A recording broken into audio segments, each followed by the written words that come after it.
समय चक्रका साथमा NIC Asia. Bank पनि साथी पनि, राम्रो पनि हाम्रो पनि।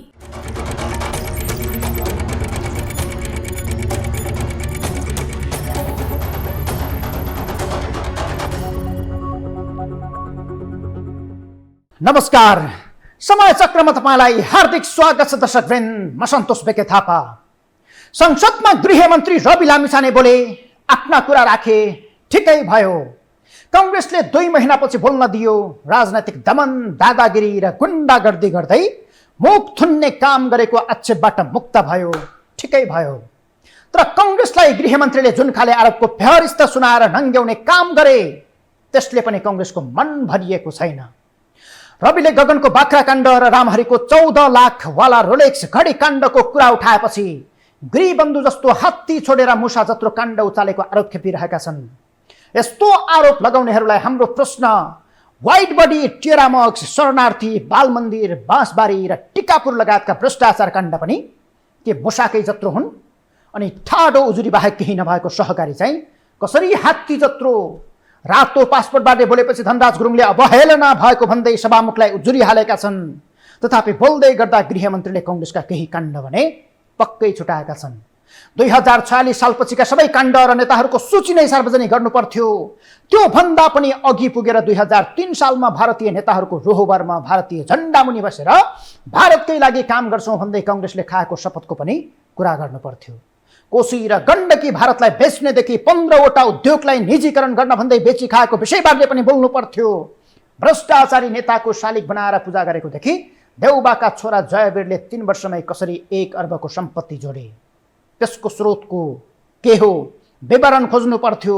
माताको 2 नम्बरी आर्जन हो कि पिताको सांसद भए बापत पाउने तलब भत्ता मात्रै हो, त्यो विषय पनि बोल्नु पर्थ्यो। किनकि सबै आरोप मिडियामा आएका विषय हुन्। मिडियामा आएका विषयमा अब बोल्ने मात्रै होइन, यी सबै विषयमा छानबिन गरी दोषीलाई कारबाहीको दायरामा ल्याएको हेर्ने रहर नेपाली जनताको छ। न कि मेरो फाइल खोल्ने भए फलानाको पनि फाइल खोलौँ, ढेस्कानको पनि फाइल खोलौँ। तिमीहरू चोर चोरेर खाने पल्केका छौ, चोर हौ, मैले पनि चोर नपाउनुपर्छ भन्दै आँसु कवि भनेको देशको गृहमन्त्रीलाई पटक्कै सुहाएको छैन। आरोपबाट बस्न आरोपकै सहारा लिने होइन। तपाईँ देशको उपप्रधान र गृहमन्त्री हो, क्षेत्राधिकार पनि छ। प्रहरी प्रशासनको वर्तमान नियामक तपाईँ नै हो। फाइल खोल्ने विभागीय दायित्व पनि तपाईँकै हो। कसलाई पर्खिएर बस्ने? भट्टाभट खोल्नुहोस्, गृहबन्धु खोल्नुहोस्, वाइट बडी खोल्नुहोस्, लडाकु शिविर खोल्नुहोस्।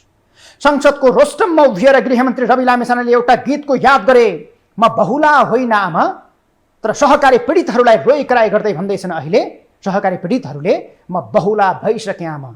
आफूले दुःख झेलो गरेर एक गरी जम्मा गरेको पसिनाको मूल्य जीबी राईले बोकेर हिँडेपछि पीडितहरू बहुला भन्ने अवस्थामा छन्। झन्डै 18,700 बचतकर्ताको रकम जीबी राई सहितका 433 जना ऋणीहरूले अपचलन गरेका छन्, जसमा गृहमन्त्री समेत रहेका रासोपाका सभापति रवि लामिछानेको नाम समेत जोडिएपछि कांग्रेसले संसदमा बवण्डर मचाइरहेको छ। कांग्रेसलाई यति बेला आँसुको चिन्ता भइरहेको छ। जीबी राई जोडिएका 6 सहकारीका 35,000 बचतकर्ताको झन्डै 16 अर्ब रकमबारे कांग्रेस एक्कासी गम्भीर चिन्तामा परेको 2 महिना बढी भयो। किनकि रवि सरकारमा आएको पनि 2 महिना बढी भयो। जति बेला रवि लामिछाने सरकारमा सहभागी भए कांग्रेसले सहकारीको चिन्ता गर्न थालेको छ। त्यो पनि राति प्रधानमन्त्रीको प्रस्ताव गरी बिहान संसदीय छानबिन समितिको माग गर्दै रवि विरुद्ध एकपछि अर्को श्रृङ्खलाबद्ध हमला गरिरहेको छ। जुन हमला विरुद्ध रविले आइतबार संसदको रोस्टममा उभिएर जवाफी फायर खोलेपछि कांग्रेस झन आक्रान्त बनेको छ, जुन सोमबारको संसदमा समेत देखियो। तर यही संसदमा रविले बोलेका केही कुरा रेकर्ड भएका छन्। गगन थापाबारे बोलेको सङ्गीन आरोपले नेताहरूलाई तरङ्गित बनाएको छ। उनलाई गिरफ्तारी गरी छानबिनको दायरामा ल्याई कारबाही गर्नुपर्ने माग भइरहेको छ। बाँकी विस्तृतमा हेरौँ रिपोर्ट। पशुपति र स्वयम्भूका बाँदरले समेत सायद केराको कोसो नपाएपछि यो ढुङ्गाको लुछालुछ गर्दैनन्, जुन संसदमा हाम्रा शर्मनाक सांसदहरूले गर्छन्। यसै पनि अग्लो कद खाइ लाग्दा रामहरिको यो रहर लाग्दो बुर्कुसी हेर्नुहोस् त। वल्लो छेउबाट एकैचोटि पल्लो छेउमा हाम फाल्दै प्रचण्डको फेरो च्यात्न खोजेका रामहरि खतिवडाको रामलीला फेरि एकपटक हेर्नुहोस्। यसै पनि 6 फिटका रामहरि 12 बित्तामाथि उफ्रेर मर्यादा पालककै ढाडमा टेकी रोस्टममा पुग्न खोज्दैछन्। संसदको सबैभन्दा ठुलो दल र कांग्रेस जस्तो लोकतान्त्रिक पार्टीको संसदीय चरित्र बुझ्न सायद यही एउटा दृश्य काफी छ। किनकि रामहरि उफ्रिनुका पछाडि यही रोस्टममा उभिएर आइतबार मात्रै गृहमन्त्रीले गाडी चोरको आरोपबारे बोलेका छन्। फलत संसद चल्न नदिने मिसनमा नाराबाजी गरिरहेका कांग्रेसीहरूलाई पेलेरै सभामुख अघि बढेपछि रामहरिहरू उफ्रिएर प्रतिवादको प्रयास गरेका हुन्। किनकि बेल घेर्न बसेको कांग्रेसलाई बेल भित्रै घेरेर प्रधानमन्त्री प्रचण्डले विश्वासको मत दिए। कांग्रेस सहितका सबै प्रतिपक्षले बहिष्कार गर्दा पनि 158 सहभागी सांसद मध्ये प्रधानमन्त्री प्रचण्डले पक्षमा 157 मत पाएका छन्। यो सरकार सञ्चालनका लागि काफी हो दिन्न भन्ने पक्षमा नेमकिपाका प्रेम सुवाल मात्रै देखिए। पछिल्लो समय गृहमन्त्री रवि लामिछाने जोडिएको सहकारी प्रकरणमा कांग्रेस आक्रामक बन्दै आइरहेको छ। कांग्रेस भन्दा झन आक्रामक बन्दै रविले आइतबार संसदमा जवाब दिएर आफूले ऋण लिएको प्रमाणित हुने हस्ताक्षर सहितको कागज देखाउन चुनौती दिएका थिए। लगत्तै कांग्रेस महामन्त्री गगन थापाले पत्रकार सम्मेलन गर्दै रविले आफै निवेदन दिएर ऋण लिएको भन्दै हस्ताक्षर सहितका केही कागजात सार्वजनिक गरे। सिआइबी अनुसन्धानको रिपोर्टमा एक लाइन मात्र पढ्न सुनाउ तपाईलाई, एक दुई लाइन। सहकारीको कुनै जिम्मेवारीमा सदस्य नरहेको व्यक्तिको नाम रवि लामिछानेको नाममा ऋण प्रवाह हुनु र रवि लामिछाने प्रबन्ध निर्देशक रहेको कम्पनीको नाममा ऋण प्रवाह भएको। यो कागजभरि जताततै बरु रवि लामिछाने कहाँ भेटिन्न भन्ने मात्र देखिन्छ कागजमा है। सार्वजनिक भएको यो अर्को कागजमा गोर्खा मिडिया नेटवर्क प्रणालीका अध्यक्ष जीबी राई र रवि आफैले हस्ताक्षर गरी 2078 मङ्सिर 18 मा सर्ट टर्म लोन शीर्षकमा 22 करोड 78,80,356 रुपैयाँ लिएको उल्लेख छ, जुन लेखा परीक्षण प्रतिवेदन कम्पनी रजिस्ट्रारको कार्यालयलाई बुझाएका छन्।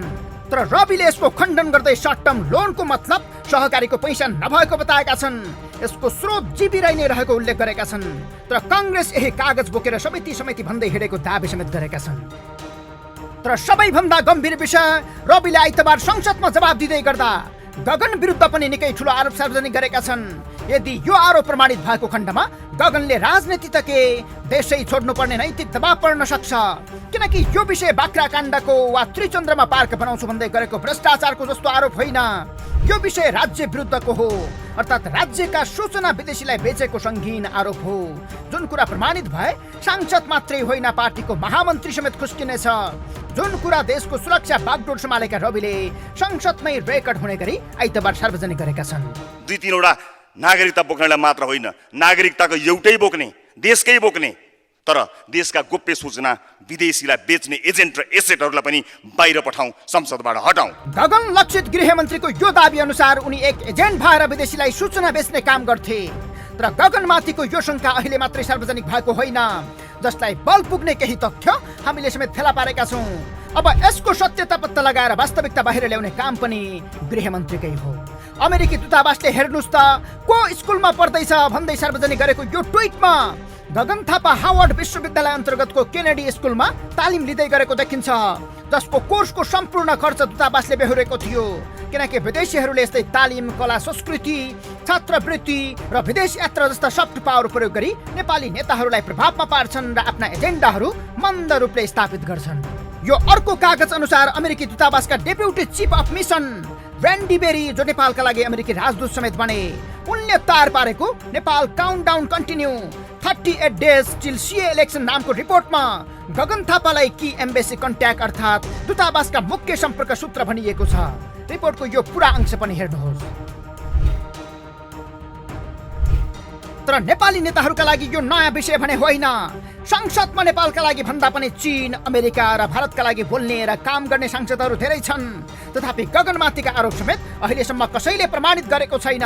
रविले बाख्रा काण्डमा गगनलाई दोषी देख्नु र गगनले सहकारीमा रविलाई अनुसन्धान नहुँदै दोषी करार गर्नु एकै हो। तर गगन थापा अमेरिकाले नचाउँदै आएका नेता हुनु भन्ने पुष्टि एमसीसी पारित गर्दा उनले खेलेको भूमिका नै काफी छ।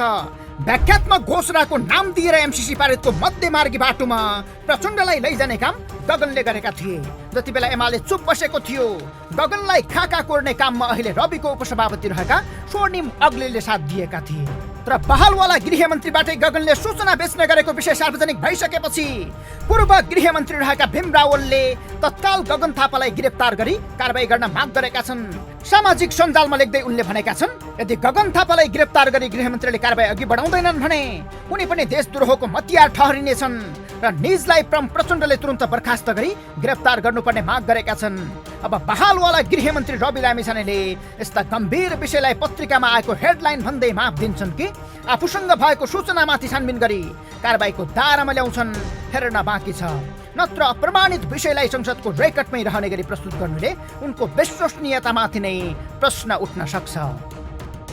गृहमन्त्री रवि लामिछानेका अनुसार यस्ता विषयहरू जो नेताहरूमाथि आरोपका रूपमा छन् ती सबै विषय सञ्चार माध्यममा आएका हुन्। मिडियाको हेडलाइन भनेकै भरमा छानबिन समिति बनाउनु पर्ने हो भने सबैका आरोपमाथि छानबिन हुनुपर्छ भन्ने हो। तर मिडियामा आएका सबै विषयमा छानबिन समिति बन्नु पर्दैन। तथ्यसहित आएका विषयमा भने छानबिन पक्राउ र कारबाही हुनैपर्छ। किनकि तथ्यसहित आएका विषयलाई समाचारहरूलाई हल्ला हुन् भन्न मिल्दैन र त्यसको तथ्य जाँच गर्ने निकाय राज्यकै काम हो। सञ्चार माध्यमले सार्वजनिक गरेकै कारण बालुवाटारको जग्गा फर्कियो, बाँसबारीको जग्गा फर्कियो, बाल मन्दिर फर्किने क्रममा रहेको गृहमन्त्री आफैले संसदमा बोलेका छन्। ती विषयमा पहिल्यै छानबिन भएको थिएन। सञ्चार माध्यमले सार्वजनिक गरेपछि मात्रै छानबिन भएर कारबाही प्रक्रिया अघि बढेको हो। अब सञ्चार माध्यमलाई स्रोत बनाएर गृहको कुर्सीमा बसेर हचुवाको भरमा कसैमाथि आक्षेप लगाउँदा त्यसलाई पुष्टि गर्ने जिम्मा पनि गृहमन्त्रीकै काँधमा पुगेको छ। किनकि गृहमन्त्रीले बोल्ने कुरा प्रमाणित हुनुपर्छ। प्रमाणित नभएको सूचना छ भने आफ्नै माताहातमा रहेका राज्यका निकायलाई खटाएर त्यसको सत्यता पत्ता लगाउनुपर्छ, त्यसपछि मात्रै बोल्ने हो। किनकि जनताको काम गर्ने पदमा बसेपछि समाचारमा के लेख्यो भन्दै समय खेर फाल्नुभन्दा भोलि समाचारमा के लेखाउने भन्नेतर्फ केन्द्रित बन्ने हो। नत्र कङ्ग्रेसले संसद अवरोध गरिरहनेछ। गृहमन्त्रीले जवाब दिँदैमा कार्यकाल सकिएको पत्तै पाउने छैनन्। काम नगरेपछि भोलिको चुनावमा जनताले पत्याउने आधार हुने छैन। आफ्नै पार्टीकी सुमना श्रेष्ठ र डिपी अर्यालले केही उत्साहजनक उपलब्धि देखाउँदा सबैभन्दा बढी आश गरिएका पात्रबाट निराश बन्नुपर्नेछ। किनकि गृहको एउटा उपलब्धि देख्न सकिएको छैन। गृहमन्त्रीको ध्यान जवाब दिनै ठिक्क छ। अब पनि बोल्नेलाई बोलेर जवाब दिने समय बाँकी छैन। गृहमन्त्रीज्यू बोल्नेलाई कामले जवाब दिने हो। ठुला ठुला काण्ड मचाएर सत्ताकै आडमा लुकी बसेकाहरू विरुद्ध अनियमिततामा एक्सन लिने हो। गफ त पहिला पनि सुनेकै हो, अहिले पनि सुनिरहेकै छौँ। गफै गरेर ज्यान पालेका र राज्य लुटेका धेरैलाई भोगियो देखियो। अब परिणाम दिने नेता चाहिन्छ। नत्र 4 पटक जितेर गफै मात्र चुटेका गगन थापासँग जोडी त मिल्ला तर रमिता मात्रै हुनेछ। पुरानाको फोटोकपी हुने छुट अब नयाँलाई छँदै छैन। बालनले सार्वजनिक गरेका गिरिबन्धु जस्ता 101 नकाबधारीको विषय उजागर गर्नेछौँ एकैछिनको ब्रेकपछि।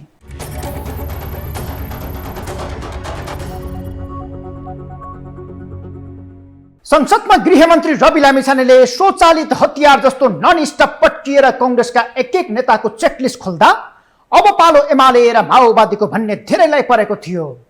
तर सुरुदेखि कान थापेर आँखा नजिम्काई रविको मुख हेरेका नागरिकले रविको एकहोरो आक्षेपको दोकान कति बेला बन्द भयो मेसो समेत पाएनन्। बरु सुन्दा सुन्दै एकहोरो भएका कतिले त फेरि दोहोर्याएर बोलेको भिडियो हेरेको हुनुपर्छ। गिरिबन्धुको विषयमा म छुटे कि रवि छुटे भनेर। रविले गिरिबन्धु छुटाएपछि सबैभन्दा बढी रणाहा काठमाडौँ महानगरका मेयर बालेन शाहलाई लाग्यो। रविको जवाफमा घोत्लिएका बालेनले 24 घण्टा बेच्न नपाउँदै रविको नाडी होइन मेमोरी नै चेक गरेका छन्। रविको चेकलिस्टमा नपरेकाहरूको बालेनले सोमबार बिहानै हिट लिस्ट सार्वजनिक गरेर अर्को झट्का दिएका छन्। बाँकी विस्तृतमा हेरौँ रिपोर्ट।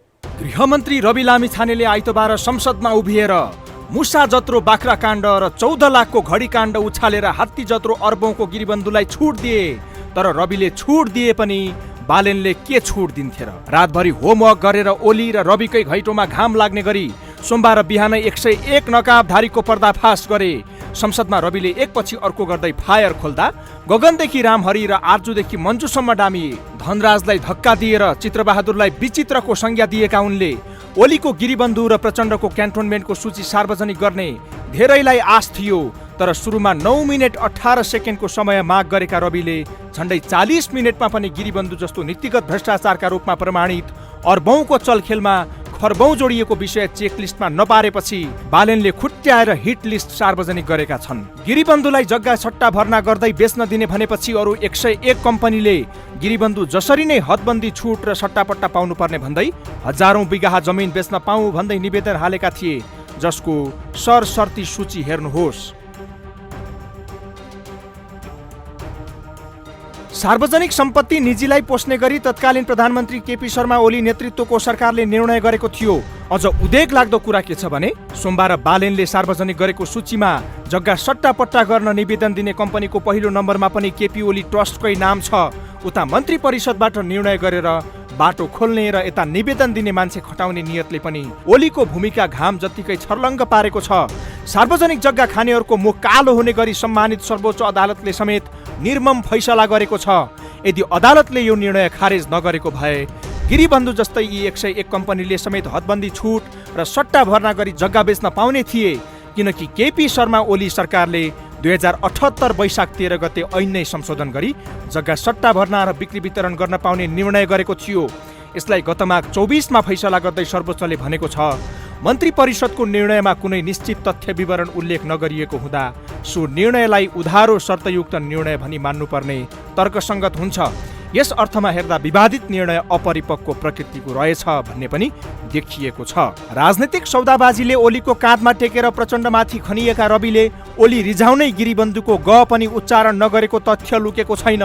काङ्ग्रेसका गगन थापाले त गिरिबन्धु र सहकारीमा एमाले रासोपा मिलेको आरोप लगाएका छन्। ठिक यसै बेला बालेनले सूची सार्वजनिक गर्नुलाई अर्थपूर्ण मानिएको छ, किनकि पछिल्लो समय बालेन सिद्ध्याउने मिसनमा ओली रहेको चर्चा र ओलीका अभिव्यक्तिपछि बालेन पनि ओली विरुद्ध आक्रामक छन् भने रविलाई मुख्य प्रतिस्पर्धी ठानेर बेला बेला प्रहार गरिरहन्छन्।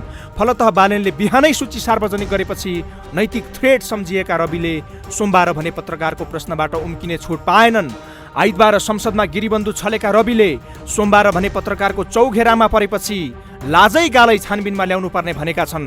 गिरिबन्धु नसम्झिएका उनले बिर्सिनुपर्ने कारण नभएको घुमाउरो भाषामा जवाफ दिएका छन्, किनकि आइतबारको संसदपछि बोल्दै रासोपाकै नेता मनिष झाले गिरिबन्धुबारे बोल्न गृहमन्त्रीले बिर्सिएको हुन सक्ने बताएका थिए। गिरिबन्धु किन बिर्सिनु पर्यो? त्यसलाई पनि छानबिनमा ल्याउनु पर्यो। को दोषी छन्, कहाँबाट सुरु भएको, को सहभागी छन्, किन बिर्सनु पर्यो? तर प्रसङ्ग नै त्यो थिएन। बालेनको दाबीलाई आधार मान्ने हो भने गिरिबन्धु जस्तै देशभरमा रहेका सार्वजनिक जग्गा नवीकरण गरेर खान 50 खर्बको खेलफाडो भएको छ। यो देशको झण्डै 3 आर्थिक वर्षको कुल बजेट हो। गिरिबन्धुको बहानामा खोल ओढेर देशभरका जग्गा कब्जा गर्न भूमाफियाहरू भित्रभित्रै कति सल्बलाएका थिए भन्ने तथ्य यो सूचीले प्रष्ट पारेको छ।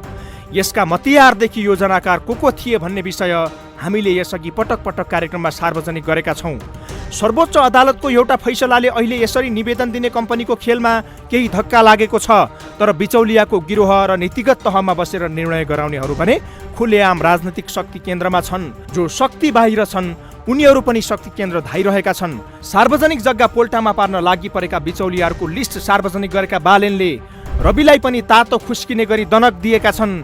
उनले तेरो यो अपराधसँग मेरो यो अपराधलाई मिलाऊ भन्ने बार्गेनिङ नगरी तत्काल गिरिबन्धुको विषयमा पहल कदमी लिन सुझाएका छन्। व्यवसायी दीपक मल्होत्रादेखि अन्य भूमाफियाको सेटिङ र ओलीको ग्रिन सिग्नलमा पद्मा अर्यालको प्रस्तावमा मन्त्री परिषदमा पुर्याएकी थिइन्।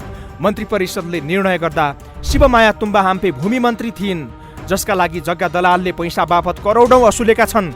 बालेनले घडेरी दिने प्रलोभनमा धेरै मान्छेसँग पैसा लिएको र ती मानिसहरूलाई विश्वासमा लिई घडेरी बेच्न बैना लिनेहरू विरुद्ध ठगी उजुरी गर्न आह्वान गरेका छन्। संसदमा आफै भिडेर गिरिबन्धु डाइभर्ट गर्न खोजेका ओलीलाई ओकल्न लगाउने गरी बालेनले अर्को तथ्य सार्वजनिक गरिदिएका हुन्।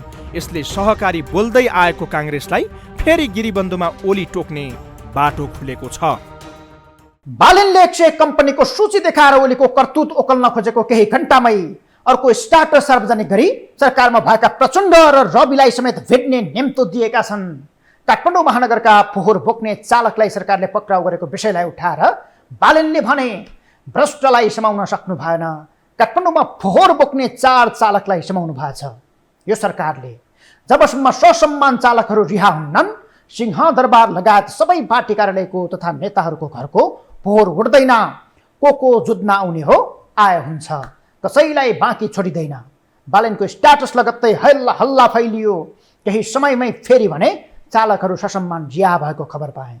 यसै पनि बालेनले यसअघि सिंहदरबारको फोहोर अट्काएर लामो समय रोकेपछि अदालतबाटै आदेश झिकाएर सरकारले फोहोर विसर्जन गर्न सफल भएको थियो। मूलत केन्द्रीय सत्ता र गृह मन्त्रीमाथि बालेन आक्रामक बन्दै आएका छन्, किनकि सुकुम्बासी बस्ती हटाउन सरकारले साथ नदिएको गुनासो बालेनको छ। कुलमान विरुद्ध एकपछि अर्को सार्वजनिक भ्रष्टाचार आरोपको विषयबारे प्रसङ्ग जोड्नेछौँ एकैछिनको ब्रेकपछि।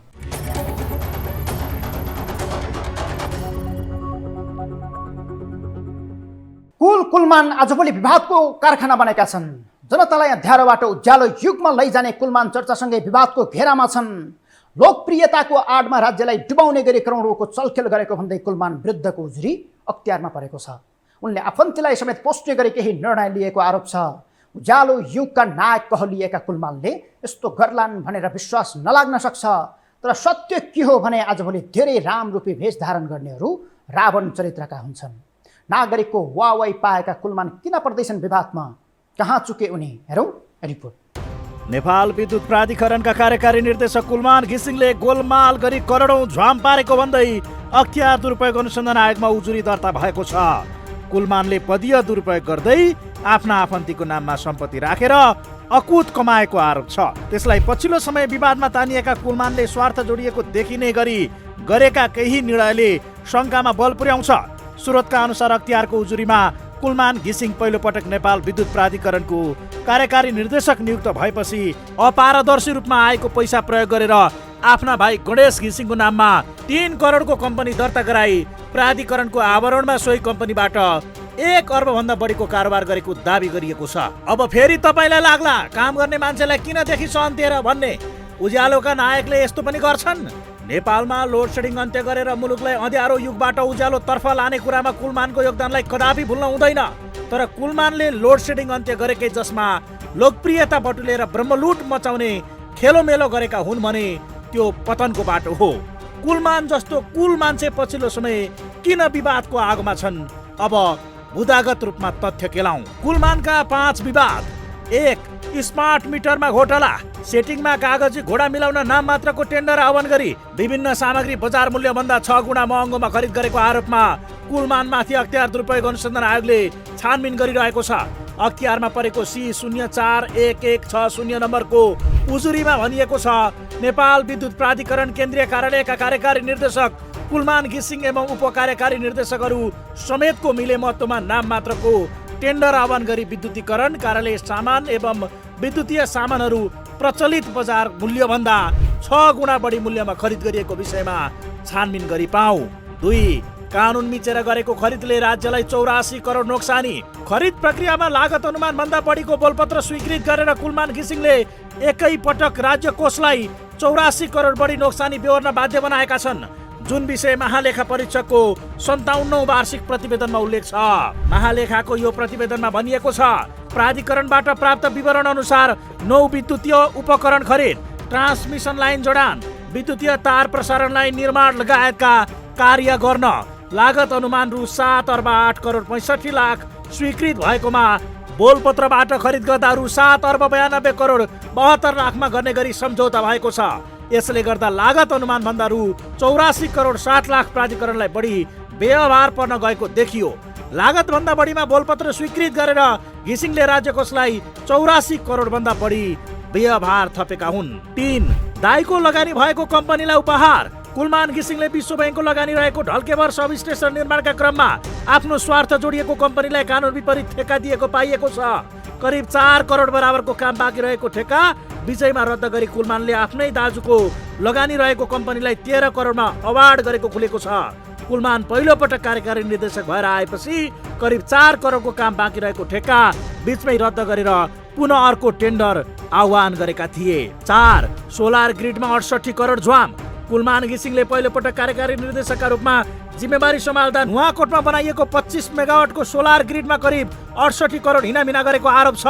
सस्तोमा टेन्डर भरेको चीनको पेङ्गाओ एन्ड हेरोन जेबीलाई कानुन विपरीत हटाएर घिसिङले 68 करोड भन्दा बढी बोलपत्र पेश गरेको राइजेन इनर्जीलाई छनौट गरी ठेक्का दिएको देखिएको हो। पेयाङ्गो एन्ड हेरोनले 3 अर्ब 4 करोड 29 लाख 7,092 रुपियाँ कबुल गरेको थियो भने घिसिङले उक्त कम्पनीलाई हटाएर 9 नम्बरमा रहेको राइजेन इनर्जीलाई छनौट गरेका थिए।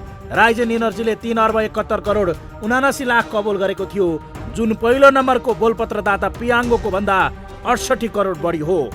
5. कोशी करिडोर सब स्टेसन ठेक्कामा अनियमितता। कुलमानले आफ्नो कार्यकालमा धेरै ठेक्का तोडेर नयाँ ठेक्का लगाएका छन्, जुन काम स्वार्थ जोडिएर गरेको देखिन्छ। उनले प्रतिस्पर्धामा रहेर कम मूल्यमा काम गर्न तयार भएका कम्पनीहरूसँग सम्झौता तोडेर बढी लागत माग गर्ने कम्पनीसँग सम्झौता गरेका छन्। यसले पनि बदनियत गरेको तथ्यमा बल पुर्याउँछ। कोशी करिडोर अन्तर्गत 4 स्थानमा 220 केबी सब स्टेसन निर्माणका लागि आह्वान गरिएको ठेक्कामा राज्यलाई 57 करोड रुपियाँ नोक्सानी पुर्याएको पाइएको छ। पहिलो पटकको ठेक्का तोडेर कानुन विपरीत पुनः महँगोमा ठेक्का लगाइएको आरोपमा अख्तियार दुरुपयोग अनुसन्धान आयोगले घिसिङमाथि छानबिन गरिरहेको छ।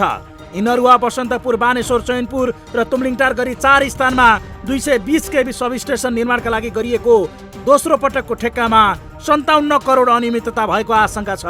कुलमानले आफूमाथि प्रश्न उठेपछि विषयको खण्डन गरेका छन्। वैशाख 26 गते एक विज्ञप्ति सार्वजनिक गर्दै उनले आफूमाथि नियोजित रूपमा प्रहार भएको भन्दै सञ्चार माध्यम र सामाजिक सञ्जालमा भइरहेको टीका टिप्पणीप्रति गम्भीर ध्यानआकर्षण भएको भनेका छन्।